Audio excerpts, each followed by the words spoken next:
Sahana Bhavatu Sahanau Bhunaktu Sahaviryam Karavavahai Tejasvina Vadhitamastu Ma Vidvishavahai.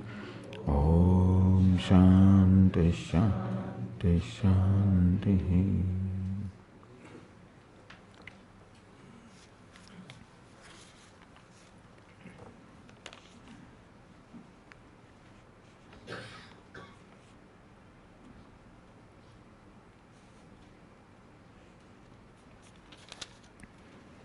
What is the role of sadhana in achieving oneness with the existence?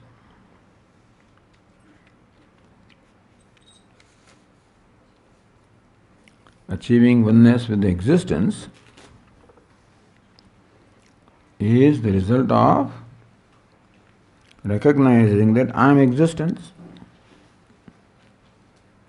So it is recognition of oneness rather than achieving oneness. Recognizing not that I have become one with existence, that always was existence, that my conclusion that I am separate from existence was a notion, not a reality, Brahma. So it is the removal of Brahma. And the means of that is removal of ignorance, means of that is knowledge. So what's the role of sadhana? The immediate means of knowledge are Atma Drashtavya hai, Shrotavya hai, Mantavya hai, Nididhyasitavya hai. So Shravanam, Mananam, Nididhyasanam adi immediate means Antaranga sadhana. For making that possible, or effective I should say, is Antahaka Shuddhi or purification of mind. And therefore, this sadhana within two stages, Lokesmin Dvividhanishta Pura Prokta Mayanaka Jnana Yogena Sankhyanam Karma Yogena Yoginam. First stage is Karma Yoga, second stage is Jnana Yoga. So that is the sadhana. Sadhana means the end can be achieved only when there is means, isn't it? So what's the role of sadhana in attaining knowledge? What's the role of means? What's the role of ladder in climbing? What's the role of a boat in crossing the river? That is called a sadhanam. So is an imperative thing. It's absolutely necessary to have sadhanam to achieve the sadhya. So word that uses sadhanam or sadhana. So as I said, the sadhana is twofold, karma yoga and jnana yoga. Karma yoga also includes bhakti yoga. And it's not that you do one thing after the other. There can be samuchaya, meaning that even while you are pursuing knowledge, it's quite all right, depending upon the stage of your life.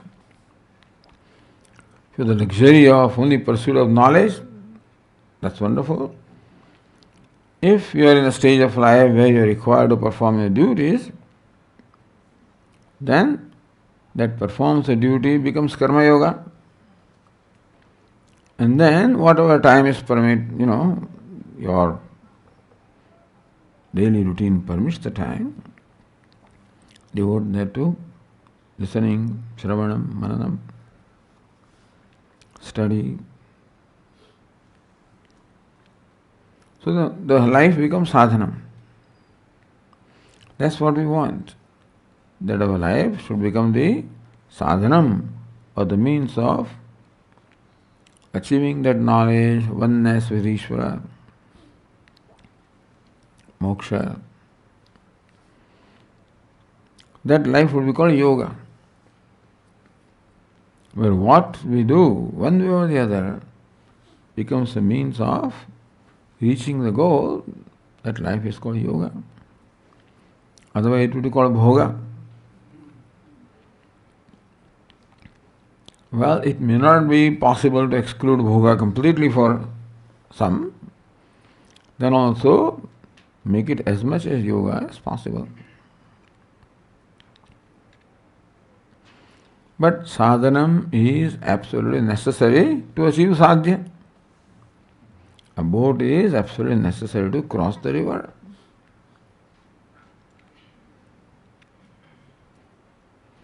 Also, please throw some light on the grace. In the words of our Puja Swamiji, what is grace of Ishvara? So, grace is also something to be recognized. How I am constantly enjoying the grace of Ishvara. That you go to a restaurant, idli and sambar, and then when you go to the kitchen, you find out what all is happening in the kitchen and what all kinds of things fall in that sambar. In spite of eating that, you are alive. In spite of drinking the water that there is in the faucet, you are alive. Breathing this air, the heart, lub, dub, lub, rest, dub, stops, lub. Suppose it doesn't start, lub, that's the end of it. But that there is dub after lub and love after dub. That's why we are told that the heart rests in between. Love, then take rest. Starts again. When they are performing the open heart surgeries, heart lung machine, then you have to revive that heart. If it doesn't, so if the love is not followed by dub, that's the end of it. But it is. Meaning that we should not take it for granted. Or what is a big deal, Swamiji? But I can see, what's a big deal? I can hear, what's a big deal? It's a big deal. What is a big deal? It could be different, isn't it? I don't wish it should be better than what it is, but still, the thing is that thing could be different from what it is. And thus, if we pay attention, then we'll see how much grace or anugraha or krupa of Ishvara we are enjoying. Nishvase nahi vishvasa kada ruddho bhavishyati. When the breath goes out, there's no guarantee that it will come back. Out, chala gaya, chale gaya. But it comes back. Swami, what's a big deal about it?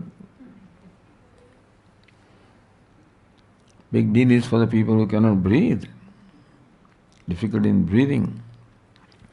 We don't want anything to happen to anybody. What I'm saying is that we are living a normal life.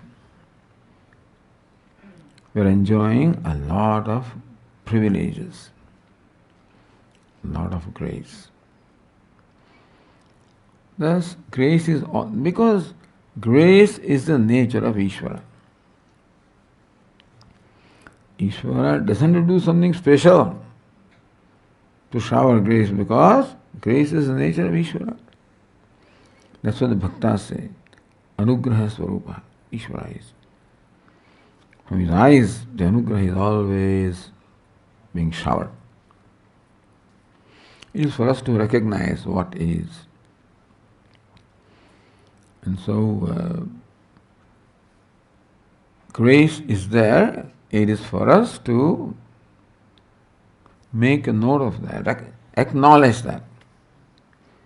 It's for us to acknowledge the grace that is already there.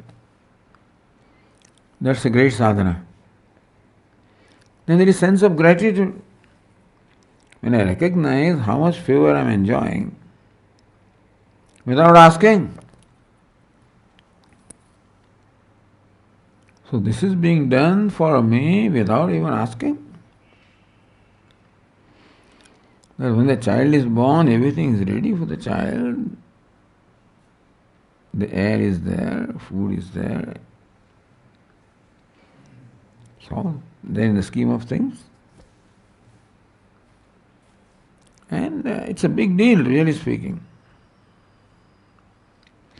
It becomes a big deal when we don't have it. After Corona, could not breathe. All kinds of X-rays were taken, and this part here, and that part is there, and this is there, and there. And you realize that what can happen, this thing, what it can do to you. Well, everything was fine 15 days ago. It's quite different now. You realize that you took for granted your lungs. As I said, you have all the blessings that nothing will happen to anybody. All I'm saying is that what, that normal, what we call the normal thing, is also a result of a lot of grace, krupa. And so it's a matter of recognition. And if you want Vishesh Krupa, you can pray for it. This Samanya Krupa is there. If you want Vishesh Krupa, give me a given thing, give me knowledge. You can always pray, give me Antahakana Shuddhi. Lord, please remove the impurities from my mind. These demons are bothering me, asuras. They arise in my mind and take hold of me and harass me, torture me. One asura called anger comes and tortures me. Other asura comes jealousy, tortures me. A third asura comes resentment, tortures me. Like Sita, who is kidnapped and kept in the Shokavatika, surrounded by what? All the female demons, isn't it?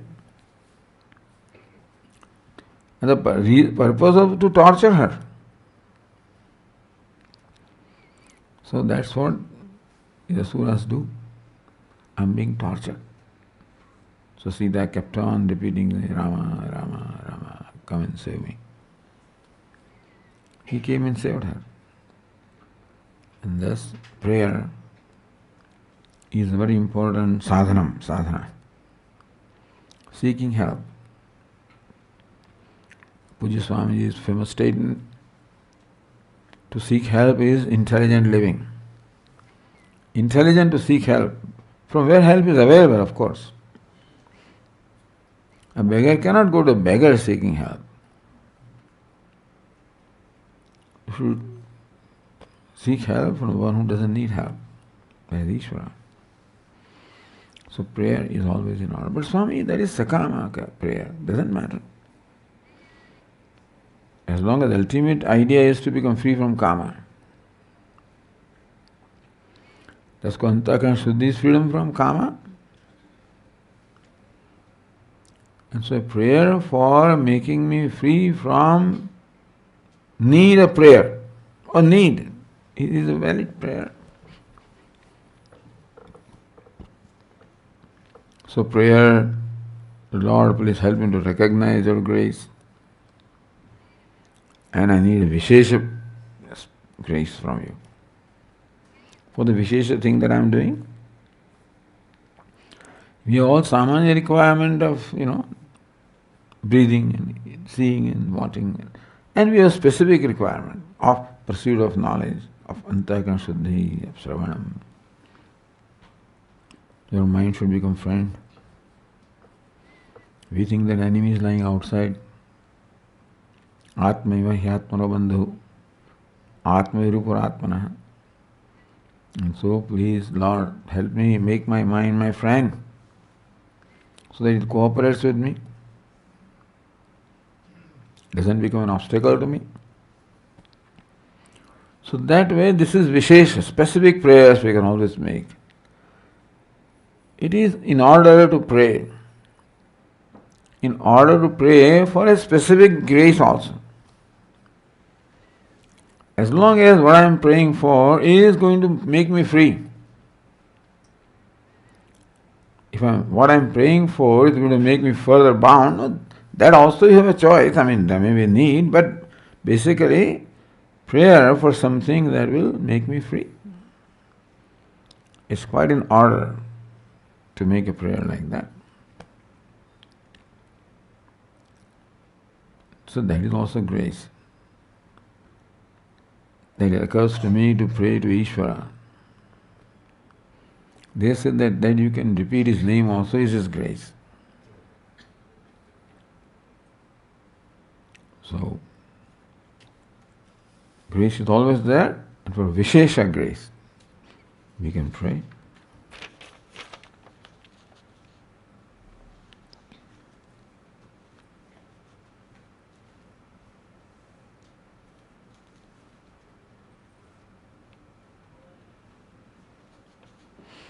If there is an individual in a society or world without Vedas, without God, living his or her life righteously, morally, ethically, where will he or she end up?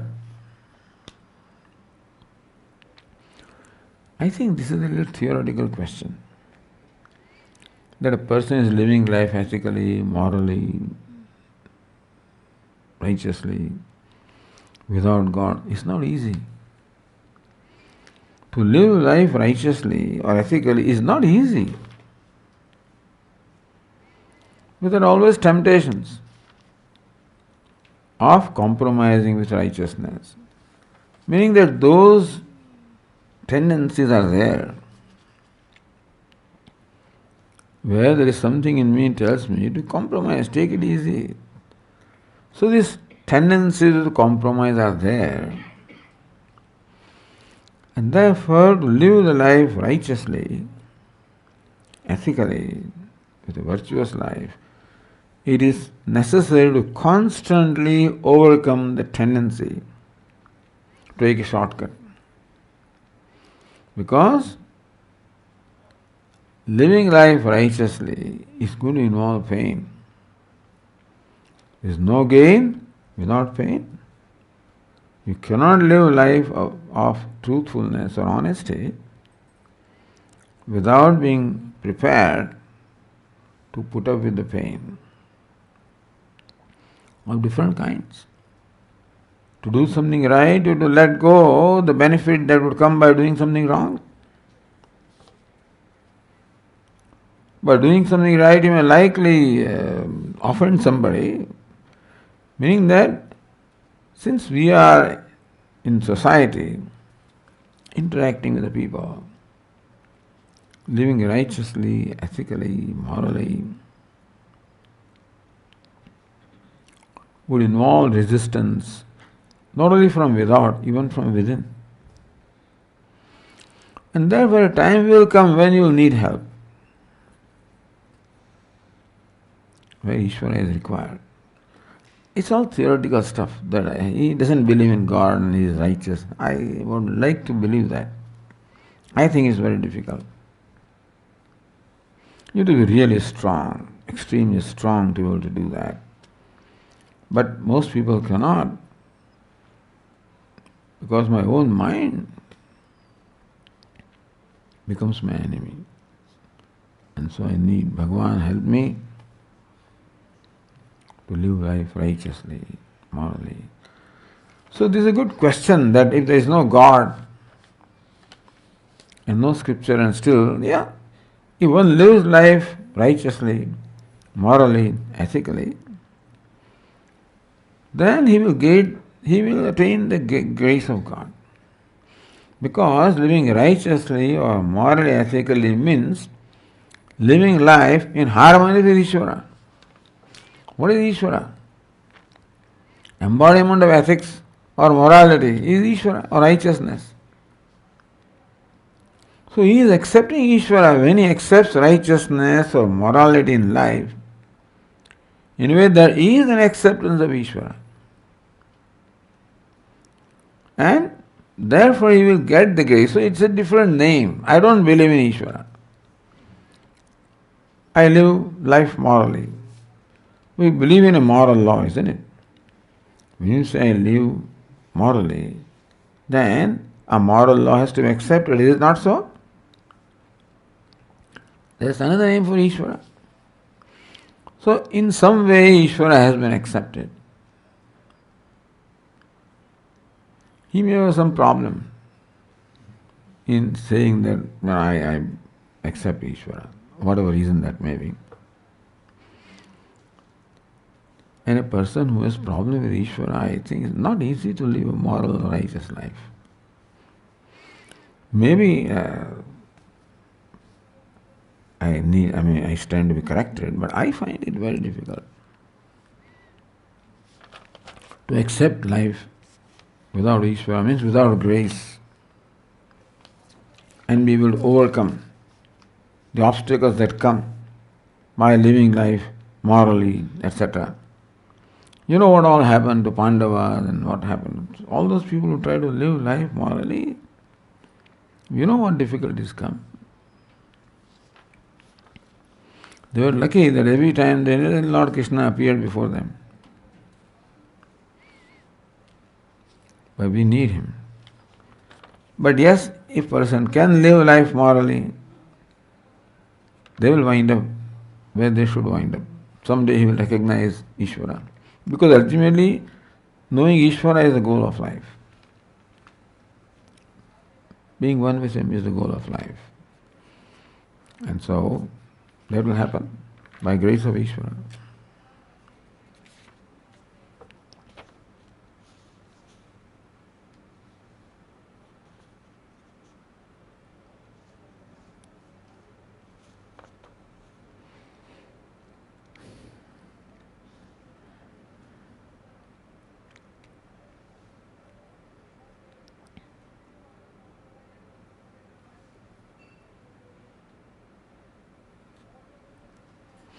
I am Brahman, I am Atma. This knowledge I got here, but my mind is in duality. Now please tell me, how not to listen to my mind and live in now without judgment and comparison? How to live in this material world with this knowledge that I am Brahman? It's a very competitive world, material world. Please clear my doubts. That the world is competitive, world is material. That means I don't know what Brahman is. Is it not so? When you say I am Brahman, means everything is Brahman. So world also is Brahman. I am Brahman, I am the very unit, making up the whole universe. Means I am Brahman. Who am I? I am the fundamental building block, a unit that makes the whole universe. If I am Brahman and you are Brahman and everyone is Brahman and everybody is Brahman, everything is Brahman, that is recognition of Brahman.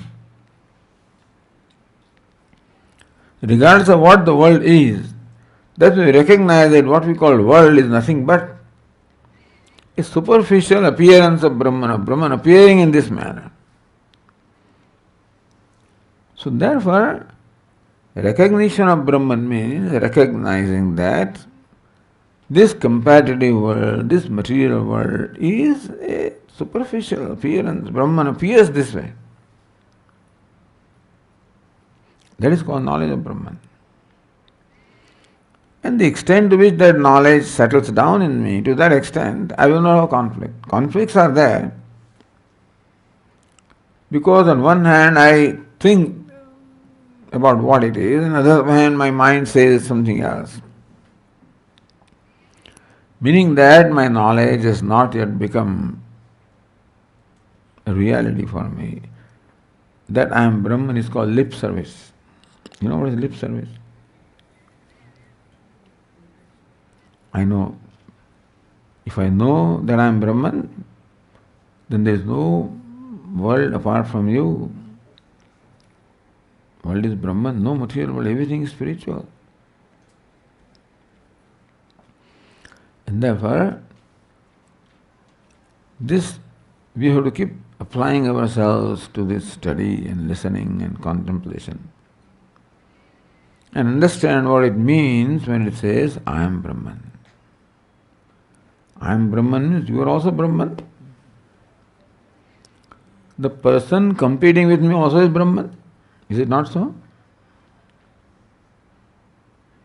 And the material entity also is Brahman.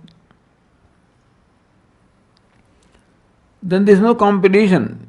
When I realize that the competing entities are all Brahman, then the so-called competing thing just becomes a play.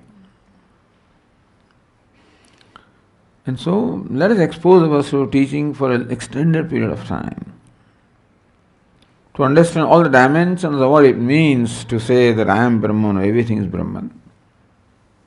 Yes, you have this knowledge. The knowledge needs to become more and more mature, more and more clear. And more clear and mature it becomes, more real it becomes for me. And then it blesses me. And therefore, please continue to expose yourself to teaching, studying, thinking.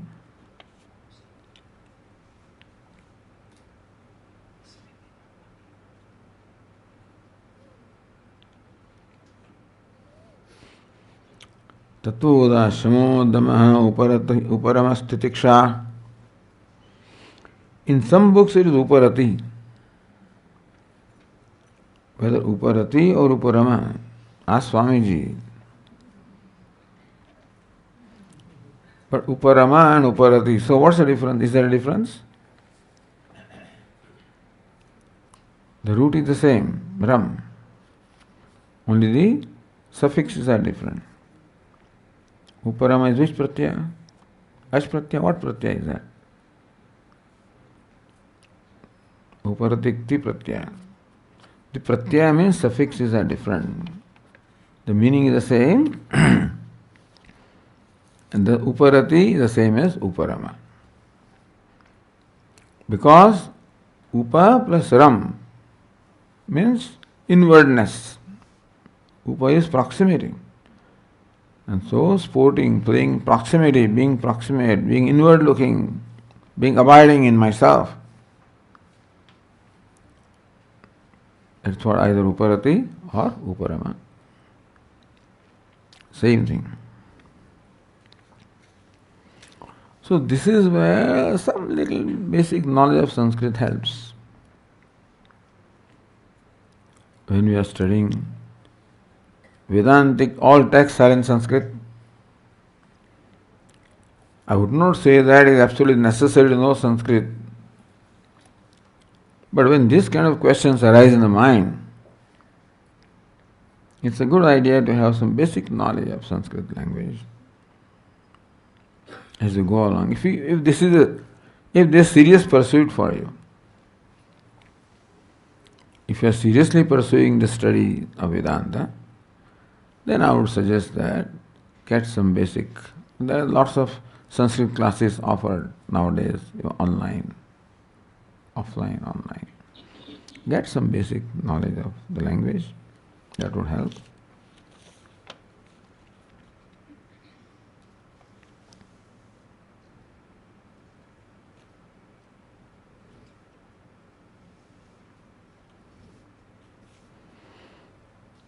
What are the three major things to address in order to be somewhere near the path to limitlessness? Why three? What are three major things? Why three? Why not four?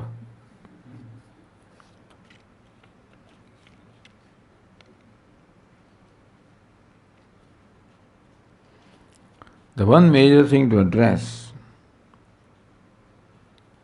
in order to be somewhere near the path is the Adhikaritvam antahkarana shuddhi, purification of mind.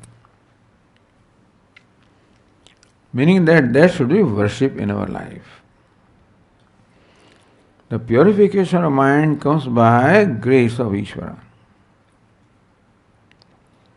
By Ishvara Anugraha. And grace of Ishvara comes when Ishvara is happy with us. He is pleased with us. Ishvara is pleased with us if we please him. This is simple, what shall I say, bargain. Ishvara is pleased with us when we please him. See, his general pleasure is available to everybody. Yes, sir. But we want a special pleasure, isn't it? You want to make your mind pure, then we require special Vishesha Anugraha. So we should do something Vishesha. So we gain the grace or favor of Ishvara when he is pleased with us. When does he or anybody get pleased with us? When we please them. You please Ishvara, he will bless you. He blesses anyway, but specific blessing requires specific pleasing. That's why we say, but the teacher also we say, teachers are always pleased. But you want a special privilege, you want him to impart knowledge to you, then you require a special grace. Something special must be done. So for Antahkarana Shuddhi you require special grace of Ishvara. Therefore the removal of raga dveshas or impurity can be done is done by the grace of Ishvara. Sarvam khalidam brahma tad jalanadi shanta upasita. This Chandogya Upanishad says, Sarvam khalidam brahma. All this is indeed Brahman. How do you say it is Brahman? Tad jalan. Because everything is born of Brahman, sustained by Brahman, merges back into Brahman. Brahman is the material cause, it is the serve of all. Think of this. Shanta, the mind will become Shanta. Because if the basic substance is the same, and there are all the different toys made of that, Clay is the same, and different toys are there, so basic substance is Brahman. All toys and ornaments made of Brahman. As long as the ornament, the substance is the same, what does it matter whether it's a bangle or a earring, what does it matter? Then we cannot have any preference or any partiality for anything. Shanta, recognizing it's all Brahman, mind becomes quiet. Ragadveshas go away. Thus the way to become free from Ragadvesha is to appreciate the presence of Brahman, Ishvara. And the way to do it is to worship him by our own actions. Swakarmanata abhyarcha siddham vindati manava. Lord Krishna says, worshipping Ishvara. The only thing that we have easily available is our karma. The duty. Doesn't require cost anything. This Bhagavan can be easily pleased. Doesn't require, it's good to have all these materials, 11 kinds of dravyas, and that's all nice. But we just perform our day-to-day activities, duties, as a dravya offered to Ishvara. That also is okay with him. Swakarmana tamabhyarcha. Worshipping him with our karma, he removes the impurities. Siddhim vindati manava, attains siddhi or perfection of the nature of Antahkarana Shuddhi. So, of the three things, this is one. Now to find three. He's asked for three. What are the three major things? So first major thing is Antahkarana Shuddhi. Second major thing is Guru Upasadanam. Third major thing is Shravanam, Maranam, Nidhyasanam. But Swamiji, I can't leave my home, and all right, then we have to find other three major things. Depends on what your station of life is. Accordingly, the major things will vary.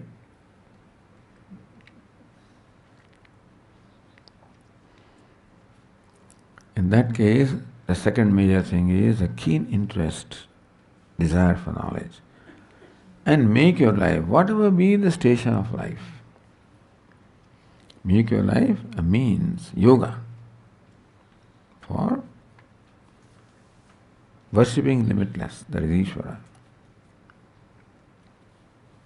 And then the third major thing will be to devote yourself to contemplating upon Ishvara. For contemplating, you require a mind that is contemplative. It is called Antakarana Shuddhi. So bringing Ishvara into our life. First major thing, getting His grace. Second major thing, pursuing Him. Third major thing, right?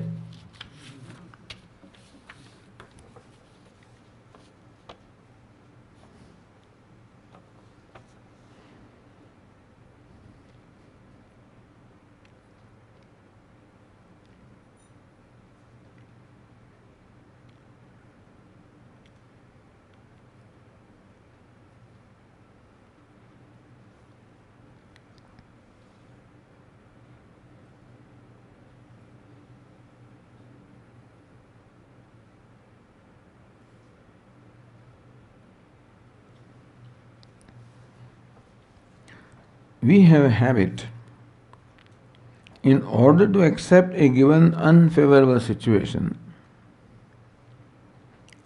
gracefully, in order to accept a given unfavorable situation gracefully,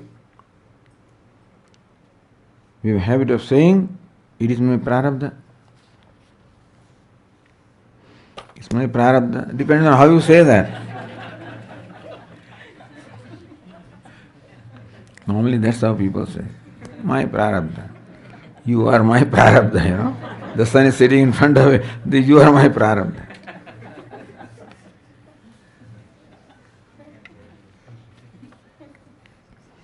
However, as a jignasu, there is a dilemma, because as long as taking prarabdha is real, it seems you can't get freedom.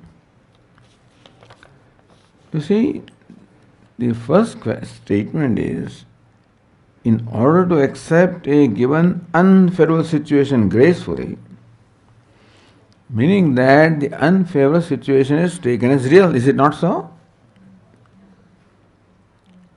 Something cannot bother me unless it is real. Then I call it unfavorable situation. Number one is when the situation is taken as real.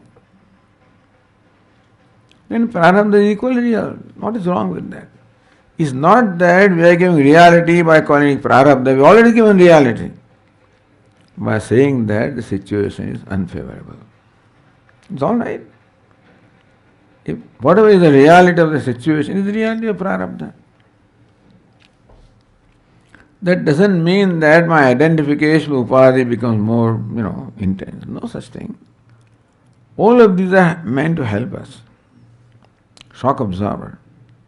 Karma is shock, but not say my karma. For any situation we need to blame somebody, something. So rather than blaming somebody, blame karma. Karma comes from ignorance. Blame ignorance. That's a universal blame. Therefore everybody is off the hook. Basically karma is to make, to take ourselves off the hook, or everybody else, karma. So, prarabdha means karma. And one thing about prarabdha is, I know that I performed the karma, I don't know when I did, why I did, how I did. So I can't blame myself also of one who did something which I don't know when. So this enables me to become free from blame game. Prarabdha means I do not blame someone else. And prarabdha also means I don't blame myself. Prarabdha. Someday something was done. I may have done it, I don't know when. With Janma, I don't know. So that prarabdha is really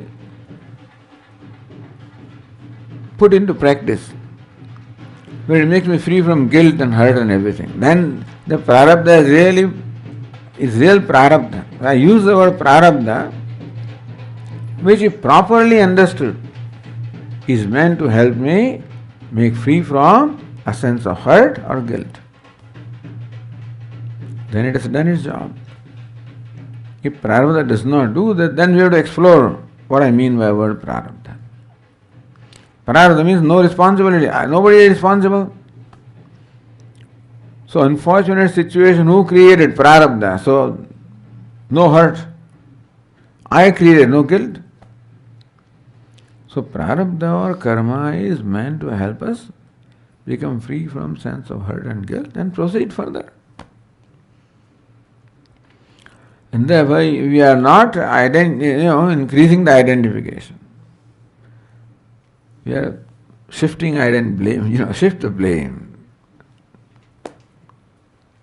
Because prarabdha is not going to come back and ask me, why are you blaming me? Therefore, have somebody who will never react to me.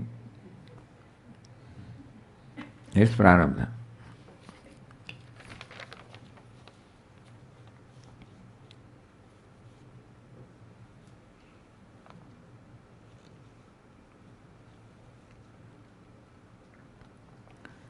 Yesterday you explained about moving from tamoguna to rajoguna. Can you kindly explain how to move from rajoguna to sattoguna? So rajoguna means activity. When that activity is performed with calm or with personal desire or when that personal agenda is called rajoguna. Same activity when performed without a personal agenda as my offering, then it is moving from rajoguna to sattoguna. So that way karma helps us both. Karma helps us to shift from tamoguna to rajoguna, and then same karma by changing the attitude helps me move from rajoguna to sattoguna. Lord Krishna is extremely bright ideas, brilliant. Karma is a day-to-day thing everybody has to do. Use that as a means, make it spiritual. A mundane thing by simply the right attitude is transformed into a spiritual sadhana. Very, very, very bright, brilliant. So same karma, which woke me up from the slumber of tamas. First I'll do it because there is some benefit, otherwise my mind will not want to do that. And then slowly I turn around and make the mind, come on now, you're enough. Share with others. Use your karma to share. That's how from rajas to sattva.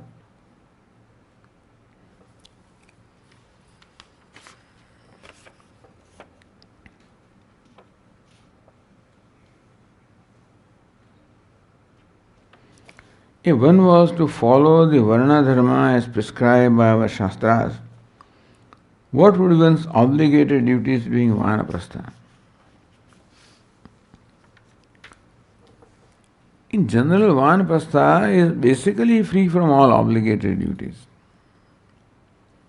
Because ideally, a vanaprastha has already handed over the duties and responsibility to the next generation. That is what is meant by vanaprastha is a forest dweller is called vanaprastha. So even if you don't dwell in forest, we can have the spirit of a forest dweller who now has no responsibility and no privileges also. Don't ask for privileges as a vanaprastha. Whatever comes along, well and good. Then vanaprastha has all the time and leisure to devote herself or himself to worshipping Ishvara or whatever you want, prayers, worship, upasana, study, shravanam. Vanapastha is one who has finished all the duties, responsibilities. He is free from hopefully all ambitions. And so he has time to himself. Then use that time profitably for your spiritual growth. Whatever the mind permits, whatever the mind likes, like do japa, worship, prayer, pujanam, japa, chintanam. Do one more combination.